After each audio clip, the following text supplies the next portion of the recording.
बिस्मिल्लाहिर्रहमानिर्रहीम। आज हम मोस्ट इंपॉर्टेंट टॉपिक जिसको डीएनएस कहा जाता है, डेविएटेड नेजल सेप्टम कहा जाता है। आई थिंक ये जो नेजल और पैरानेजल साइनसेस की जो डिजीज़ होती हैं इसके अंदर most common and most important disease हैं।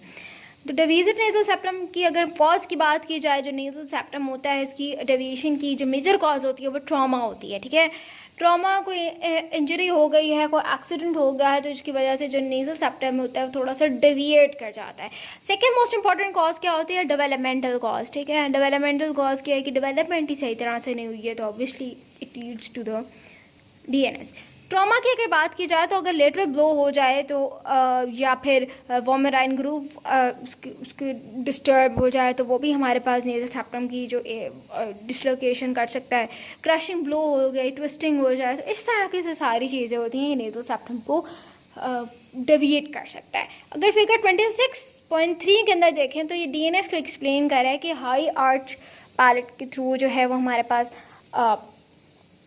डीएनएस हो गया, और आप देखें कि कैसे ये नॉर्मल अपनी जो लाइन होती है, मिड लाइन होती है, वहाँ से कैसे डेविएट कर गया। ठीक है, उसके बाद अगर डेवलपमेंटल एरर होता है तो वो हमारे उसके अंदर क्या होता है कि जो नेजल सेप्टम की जो डेवलपमेंट हो रही होती है, इट्स अ टेक्टोसेप्टल प्रोसेस। इसमें क्या होता है कि जो टू हाफ्स होते हैं ये डेवलप होते हैं और उसके बाद मिड लाइन के आगे मीट कर जाते हैं। अगर ये मीट नहीं करेंगे तो यहाँ पर डेवलपमेंटल एरर हो जाएगा। या फिर ये भी होता है ना कि अनइक्वल ग्रोथ है, एक साइड की ग्रोथ नॉर्मल हो रही है और एक साइड की ग्रोथ अनइक्वल हो रही है, तो वो हमारे पास डेवलपमेंटल एरर कॉज करेगा।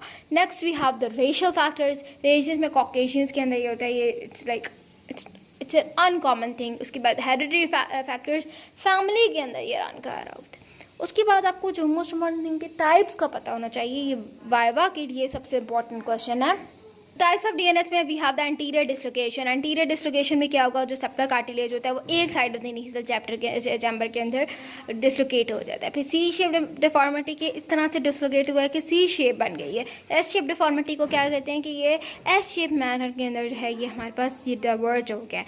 स्पर्स क्या होता है कि एक शेल्फ लाइक प्रोजेक्शन होना शुरू हो जाएगी junction of the bone and cartilage में। आपको ये पता होना चाहिए कि स्पर्स हमारे पास junction of bone and cartilage के अंदर होते हैं, और स्पन एक बहुत शार्प प्रोजेक्शन होती है और ये हेडेक भी कॉज कर सकती है। ठीक है, उसके बाद थिकनिंग भी हो सकती है अपनी ओरिजिनल एरिया के अंदर, तो वो भी सेप्टम को डेविएट कर जाती है। तो अब आप इस डायग्राम में अंदर देखें, ये बहुत आसान सा टॉपिक है, बस थोड़ा सा नो हो तो इट विल बी इनफ।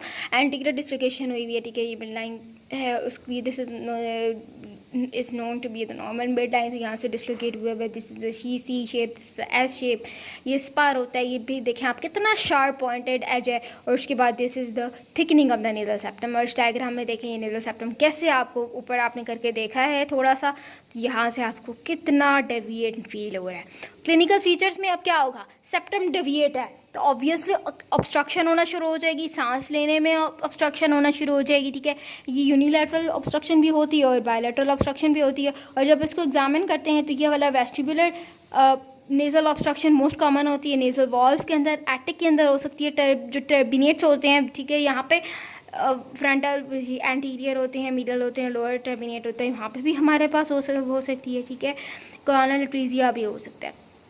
जो कॉटल टेस्ट होता है एक ऐसा टेस्ट होता है, हम उसको परफॉर्म करते हैं जो नेजल ऑब्स्ट्रक्शन को चेक करने के लिए होता है। इसके अंदर क्या होता है, चीक्स को हम लोग थोड़ा सा लैटरली विड्रॉ करते हैं, यहाँ पे आप देखेंगे थोड़ा सा लैटरली पुश अप किया और वहाँ पे पेशेंट को कहते हैं ब्रीथ। अगर वो पेशेंट की ब्रीथ इम्प्रूव हो जाती है इसको चीक को थोड़ा सा साइड पे करने के लिए करने से, तो उससे क्या होगा कि दिस साइन इज पॉजिटिव कि हाँ वाकई में डेविएशन थी और थोड़ा सा पेशेंट ने साइड पे किया तो इससे डेविएशन इम्प्रूव, इससे ब्रीथिंग इम्प्रूव हुई है। फिर हेडेक होगा, अब सांस नहीं लिया जा रहा है या कोई ऑब्स्ट्रक्शन है, इसकी वजह से हेडेक होता है, साइनोसाइटिस हो सकता है, इन्फ्लेमेशन हो सकती है, एपिस्टैसिस, ब्लीडिंग हो सकती है, नास में हो सकता है।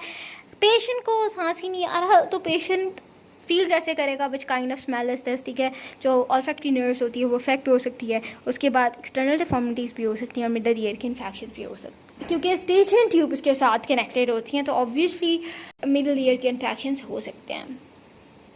उसके बाद ट्रीटमेंट में आप लोग क्या करते हैं, माइल्ड जो होती हैं वो उसके कुछ सिम्टम्स नहीं होते और माइल्ड डिग्रीज के कॉमन होते हैं पीपल के अंदर, ऐसा कोई ट्रीटमेंट नहीं होता है। लेकिन डेविएटेड नेजल सेप्टम के अंदर आपको SMR ऑपरेशन करना होता है, ये मोस्ट इम्पॉर्टेंट ऑपरेशन है SMR। ठीक है, यूजुअली क्या होता है कि जब आपको अगर वाइवा में कोई भी क्वेश्चन नहीं आ रहा तो आपसे पूछ लेते हैं अच्छा एसएमआर क्या होता है, डीएनएस क्या होता है, ये सारी चीज़ें क्या होती हैं, यंग्स ऑपरेशन क्या होता है, मॉडिफाइड यंग्स ऑपरेशन क्या होता है, ठीक है। तो ये चीज़ों से फिर आपको पता होना चाहिए कि चीज़ें क्या होती हैं, सेप्टोप्लास्टी क्या होती है। हम सेप्टोप्लास्टी करते हैं और फिर कुछ सेप्टल हीमाटोमास के बारे में बताया हुआ है कि वहाँ पे ब्लड की अकमुलेशन हो जाती है, उसके अंदर नेज़ल ऑब्स्ट्रक्शन होगी, ब्रीथिंग के अंदर प्रॉब्लम होगा। जो स्मॉल हीमाटोमास होती हैं वो हमारे पास एस्पिरेटेड नीज़ल एस्पिरेशन के थ्रू हम उसको रिमूव कर लेते हैं, और सर्जिकल अगर बड़ा ट्यूमर हो जाएगा या बड़ा हीमाटोमा हो जाएगा तो हम उसको ट्रीटमेंट करेंगे। और कॉम्प्लिकेशन अगर होगा तो ये नहीं होगा तो ये वाला हमारे पास परमानेंट वहाँ पे रिजॉल्व होना शुरू हो जाएगा। फिर एब्सेसिस यानी कि बैक्टीरियल इन्फेक्शन होती है, ठीक है, secondary infection of the haematoma के थ्रू ये भी हो सकता है, ठीक है, और टाइफॉइड और मीजल्स के थ्रू भी ये हमारे पास एब्सेस बन सकती है, नीजल एब्सेस। फिर हमारे पास क्या होता है कि कुछ ना कुछ सेप्टल परफोरेशंस होती हैं, ठीक है, इसके अंदर क्या होगा कि कोई ट्रॉमा हुआ है तो वहाँ पे जो सेप्टा होती है उसके अंदर परफोरेशन होती है। आप देखें this is normal septal area इतना होना चाहिए था, लेकिन इतनी परफोरेशन हो गई है कि यहाँ पर हमारे पास जो एरिया है, जो क्रॉस सेक्शनल एरिया है, ये सारा ही कम हो गया, ठीक है। तो यहाँ पर हम लोग क्या करते हैं, सेप्टल बटन उसको करते हैं ताकि हमारे पास जो परफोरेशन होती है वो ना हो सके।